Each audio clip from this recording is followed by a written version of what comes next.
Assalamualaikum warahmatullahi wabarakatuh. Setelah sekian lama, akhirnya saya kembali menulis cerita horor pendakian gunung. Semoga tidak mengecewakan. Mengingat kembali setiap detail kejadian lebih dari 20 tahun yang lalu bukanlah hal yang mudah, apalagi menuangkannya ke dalam sebuah cerita benar-benar menguras energi. Semoga apa yang saya ingat bisa saya sajikan sebaik mungkin.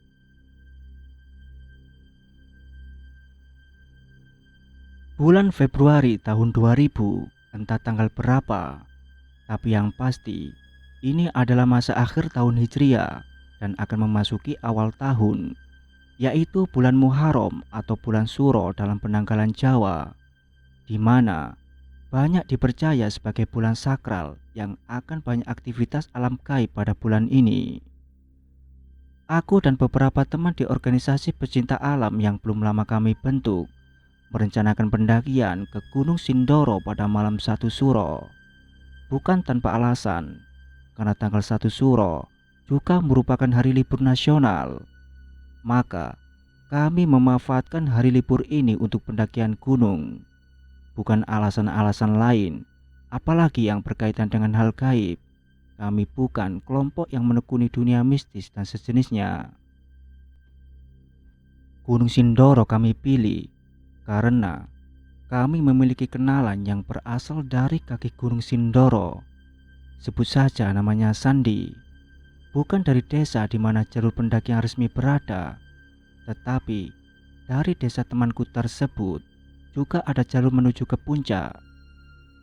Jadi kami menyambut baik tawaran dia dengan alasan jalur yang akan kami lewati nanti bakal sepi tanpa hiruk-pikuk pendaki lain.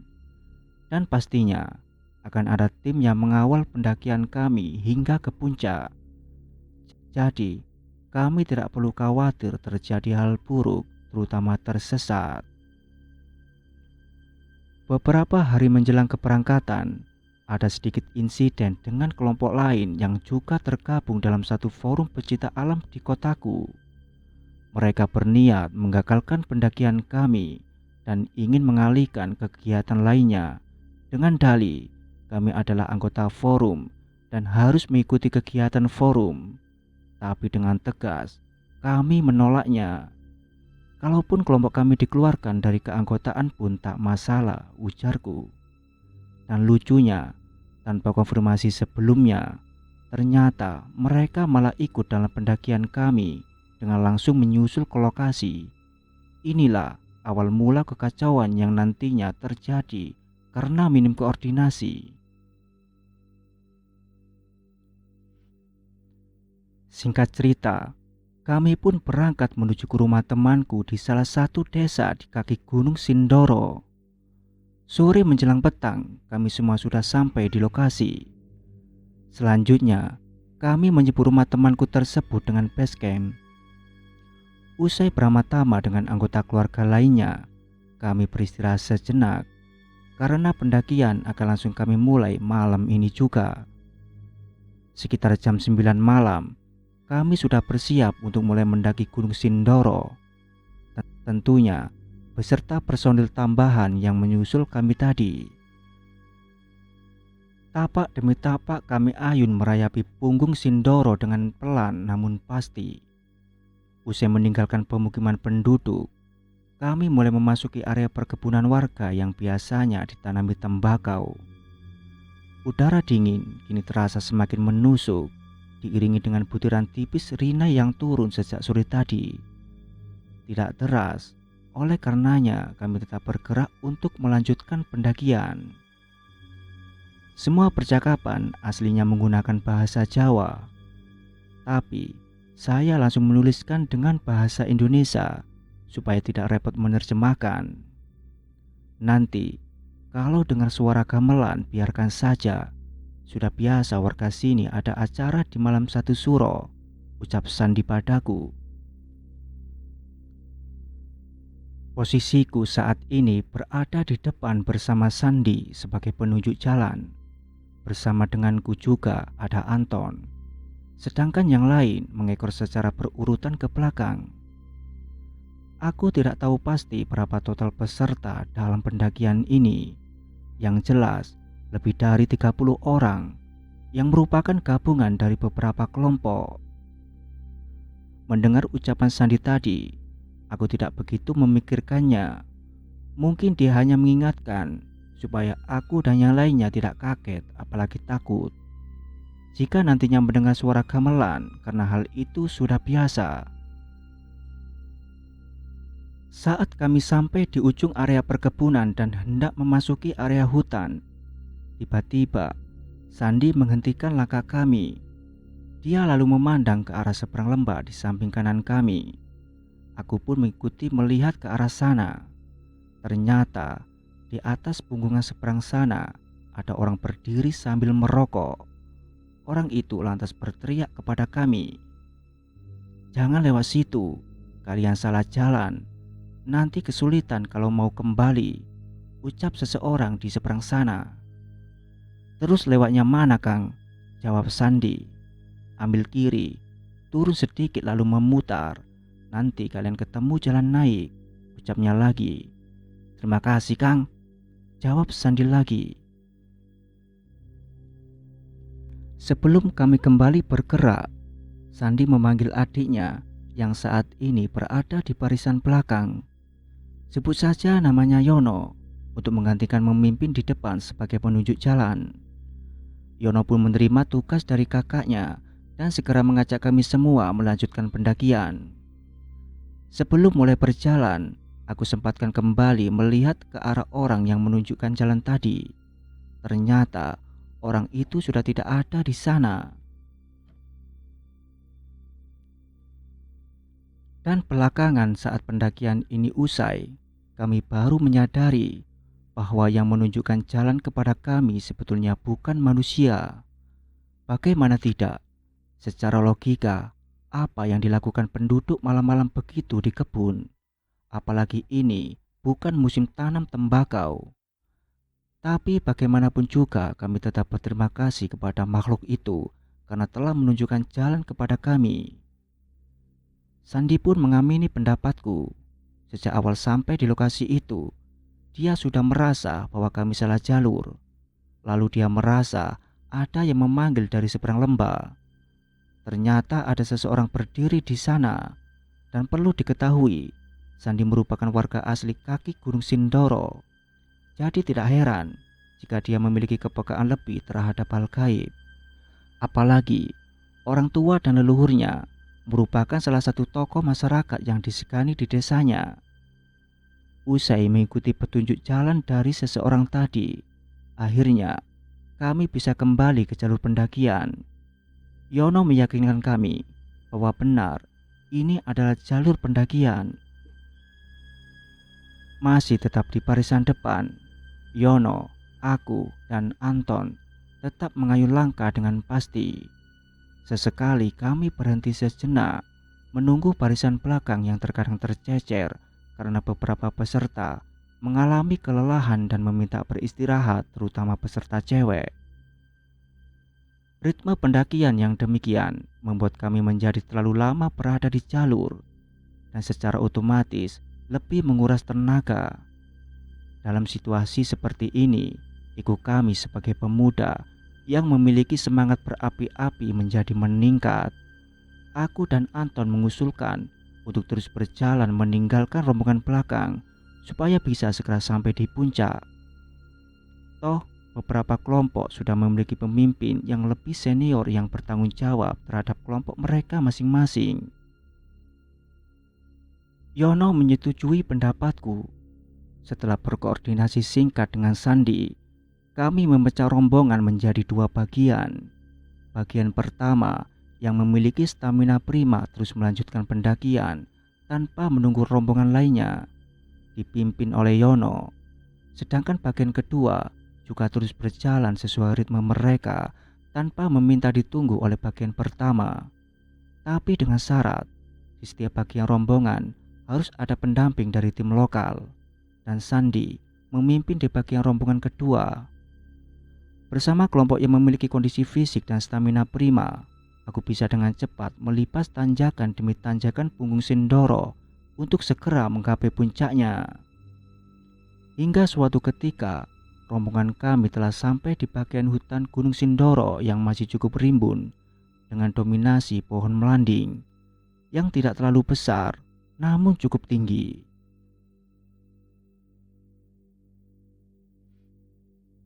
Yono menghentikan laju langkah kami dengan menginstruksikan untuk break bersama.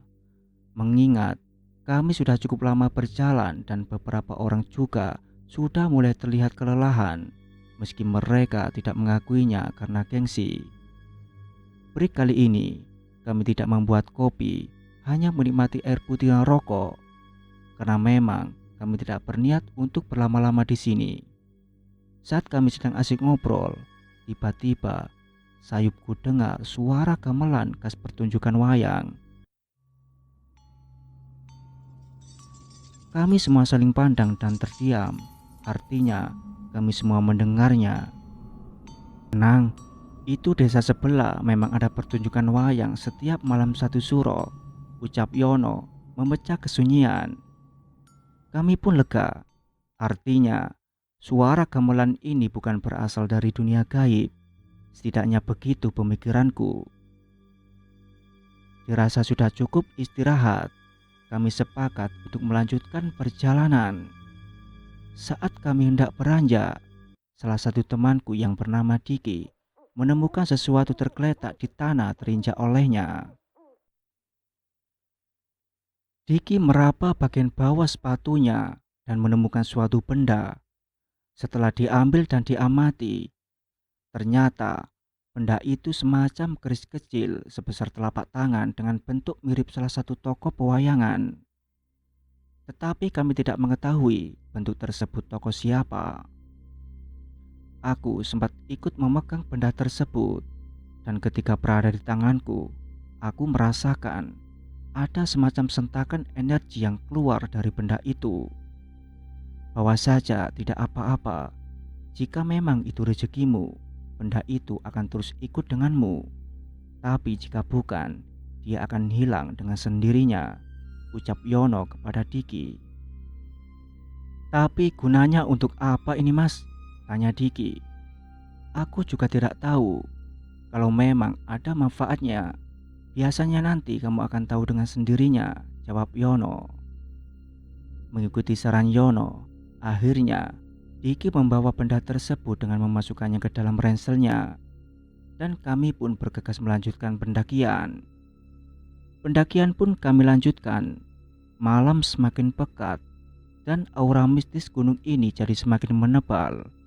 Entah karena efek dari benda yang ditemukan Diki tadi, atau memang sudah kewajaran karena jalur ini memang sangat jarang dilalui. Bahkan saat ini hanya kelompok kami yang mendaki melalui jalur ini. Ditambah lagi, malam ini adalah malam 1 Suro, malam puncak dunia gaib, menurut kepercayaan beberapa kalangan masyarakat. Semakin lama kami berjalan, rombongan depan yang tadinya berisi 15 orang, kini semakin terpecah menjadi 3 bagian. Dikarenakan mulai terlihat perbedaan stamina dari masing-masing personil. Yono meyakinkan kami bahwa sudah tidak ada percabangan jalur. Jadi meskipun ada yang tertinggal, kami tidak perlu khawatir akan tersesat. Yang terpenting, jangan ada yang tertinggal sendirian. Minimal harus ada yang menemani 1 orang. Seperti halnya diriku kini yang berada di tengah bersama Anton dan 2 orang lagi teman kami. Sedangkan bagian depan bersama Yono sudah cukup jauh meninggalkan kami, dan bagian belakang juga berjarak lumayan jauh. Lumayan juga ya trek jalur ini. Jarang ada bonus gak kayak jalur Kledung, ucapku di tengah percakapan kami saat istirahat sejenak. Jalur Kledung sih emang lebih enak, cuma lebih jauh kayaknya, jawab Anton. Jadi kita mau nunggu yang belakang apa mau lanjut aja, ucap Wisnu salah satu teman yang tergabung di timku. Kalau dirasa cukup istirahat ya mendingan lanjut aja sih. Takutnya kelamaan kalau kita nunggu, ntar malah jadi ngantuk. Menurut kalian gimana? Ucapku. Mereka semua menganggukkan kepala tanda menyetujui pendapatku.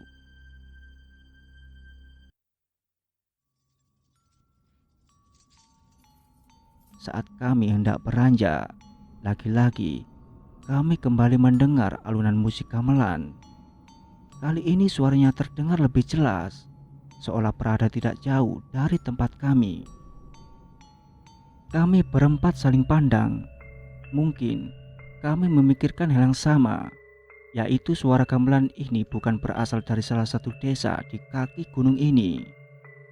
Karena kami sudah berjalan cukup jauh, jadi rasanya tidak mungkin suara gamelan dari desa di bawah sana bisa sampai di sini, apalagi sejelas ini.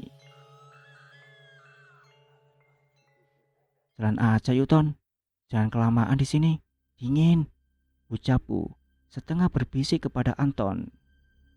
Anton mengangguk, lalu segera beranjak dan kami mengikuti di belakangnya. Tak sampai 15 menit kami berjalan, tiba-tiba Anton menghentikan langkahnya. Aku yang tidak menyadari dia berhenti pun sempat menabraknya. Begitu pula Wisnu dan Andre yang berada di belakangku. Kenapa Ton? Tanyaku. Ingat kejadian di Sumbing gak? Ucapnya balik bertanya padaku. Iya, kenapa? Yang di depan mirip salah satu yang ada di sana. Gede. Iya. Terus gimana? Nggak tahu. Tunggu pergi kali ya. Ya udah, doa aja. Kalian yang di belakang bantu doa ya. Ucapku. Ada apa emangnya? Tanya Andre. Biasa. Ada yang nunjukin kalau di sini tempat dia dan dia halangin jalan kita. Jawabku. Kami berempat pun berdiam diri sejenak untuk berdoa menurut kemampuan dan kepercayaan kami masing-masing. Kami hanya meminta dilancarkan perjalanan kami dan dijauhkan dari segala mara bahaya, baik dari alam maupun dari makhluk lain. Udah gak ada, ucap Anton beberapa saat kemudian. Ya udah, lanjut yuk, jawabku. Kami pun kembali melanjutkan perjalanan. Selepas dari sapaan salah satu penunggu Sindoro tadi, aku merasakan kini kehadiran mereka semakin banyak. Tapi mereka hanya muncul di sisi jalur pendakian saja. Tidak ada satupun yang menghalangi seperti yang sebelumnya. Aku memang tidak bisa melihat dengan jelas bentuknya. Paling hanya berbentuk kabut tipis menggulung, membentuk siluet tipis seperti bentuk manusia atau hewan. Tapi aku sangat jelas bisa merasakan jika mereka memang hadir di sini. Gantian depan Hen, ucap Anton sambil nyengir padaku. Lihat apaan lo? Jawabku sambil tertawa kecil. Aku tahu betul kalau saat ini Anton sedang melihat jelas penampakan mereka. Berbeda denganku, Anton memang terkadang bisa melihat dengan jelas penampakan makhluk gaib, bahkan dalam bentuk-bentuk yang menyeramkan. Banyak banget ngeri, bisik Anton padaku. Ya udah, kamu belakangku. Tapi masih sanggup kan? Ucapku. Gas, sahutnya sok berani. Kami sebetulnya bukan kaum pemberani yang mampu melawan munculnya makhluk gaib. Jujur saja, kami sama-sama penakut. Tapi karena kami saat ini dalam satu rombongan, maka rasa berani bisa muncul dengan sendirinya. Mungkin karena faktor gengsi, atau bisa juga karena keyakinan kami bahwa kami bisa saling menguatkan ketika bersama-sama. Sambil terus mengayuh langkah, kami terus mengobrol untuk memecah kesunyian, sekaligus mengusir rasa takut karena kehadiran makhluk-makhluk penghuni Sindoro ini semakin lama menjadi semakin tidak terkendali saja. Awalnya, Kami berempat masih saling sahut dan tertawa ketika berbicara. Tapi lama-kelamaan, tinggal 3 orang yang mengeluarkan suara. Salah satu dari kami tiba-tiba terdiam. Aku yang berada paling depan memang tidak pernah menoleh ke belakang ketika berjalan. Cukup mendengar suara dan langkah mereka, aku sudah cukup yakin bahwa kelompok kami berempat masih utuh. Ketika aku menyadari tinggal 3 orang yang saling sahut, aku pun berhenti dan melihat ke belakang. Ternyata Andre yang tadi posisinya berada paling belakang sudah tidak ada di tempatnya. "Andre mana?" tanyaku. Seketika Anton dan Wisnu juga ikut menoleh ke belakang. "Lah, tadi di belakangku. Kenapa tiba-tiba nggak ada?" jawab Wisnu. "Andre, Andre!" Kami bertiga berteriak memanggilnya, tetapi hanya kesunyian yang menjawab kami. "Kayaknya kita harus turun nyari Andre. Bahaya kalau dia sendirian," ucapku. "Ya udah yuk, masih kuat kan lu?" jawab Anton sekaligus menanyakan kondisi Wisnu. "Masih, ayo cari Andre dulu.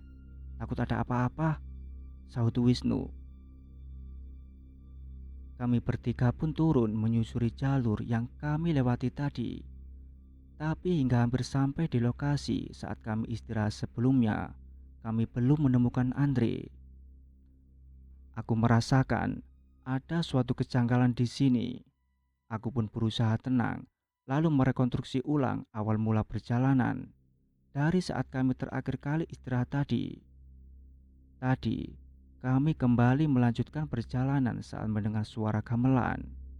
Lalu ada sedikit gangguan, dan selama perjalanan itu, tim kami berempat masih lengkap. Tapi tak lama, Andre tiba-tiba hilang. Secara logika, jika dia berhenti sendiri, entah dengan alasan apapun, seharusnya jaraknya tidak jauh. Tapi saat kami turun, bahkan hampir sampai di lokasi istirahat kami, belum menemukannya. "Gimana?" ucap Anton, membuyarkan lamunanku. "Cari ke bawah lagi," jawabku. Kami bertiga pun kembali turun menyusuri jalur semula. Dan ketika kami sampai di lokasi kami istirahat tadi, kami bertiga benar-benar dibuat kaget dengan apa yang kami temui di situ. Ternyata Andre berada di situ sedang duduk di sebuah batu besar sambil merokok. Melihat kedatangan kami, Andre sempat terkaget lalu membuang sisa puntung rokoknya dan beranjak. "Lah, ngapain kalian balik lagi? Kan udah aku suruh duluan tadi," ucap Andre. "Hah? Ini bagaimana maksudnya? Aku benar-benar bingung atas situasi ini." Kulihat Anton dan Wisnu pun tak kalah bingung. Lihat dari ekspresi wajah mereka. "Bentar-bentar, aku benar-benar bingung ini. Coba kamu jelasin dulu, Andre. Dari mana saja kamu tadi?" ucapku. "Maksudnya gimana sih? Kalian bertiga kok kayak orang bingung. Ini ada apa sebenarnya?" ucap Andre tak kalah bingung. "Oke, coba aku jelasin dulu ya. Sepertinya ada yang aneh," serka Anton. Tadi kan kita istirahat bareng di sini. Lalu kita lanjut jalan bareng berempat. Terus di tengah perjalanan, kamu tiba-tiba hilang. Terus kita cari sampai di sini. Ternyata kamu balik lagi ke sini, Andre," sambungnya. "Apa maksudnya, Ton? Dari tadi aku duduk di sini gak kemana-mana. Kita emang tadi istirahat bareng di sini. Terus kalian kan ngajak jalan lagi. Nah, karena rokokku belum habis, jadi kalian kusuruh duluan. Nanti aku nyusul. Lagian kupikir tidak sampai 3 menit paling rokokku habis dan bisa nyusul kalian. Pas aku lagi siap-siap mau jalan, tahu-tahu kalian malah balik lagi ke sini dengan wajah bingung kalian," jelas Andre. Aku tertegun mendengar penjelasan Andre. Dia bilang hanya 3 menit. Sedangkan aku dan mungkin saja Anton dan Wisnu juga merasakan hal yang sama. rasa kami tadi sudah berjalan setengah jam lebih. Dan satu lagi yang aneh, kami merasa Andre tadi juga ikut jalan. Jika penjelasan Andre benar bahwa dia tetap di sini, lantas siapa yang ikut jalan bersama kami tadi? Nampaknya ada yang sedang mempermainkan kita, ucapku. Yang bawa jam, coba cek jam kalian masing-masing, sambungku. Ketika kami memeriksa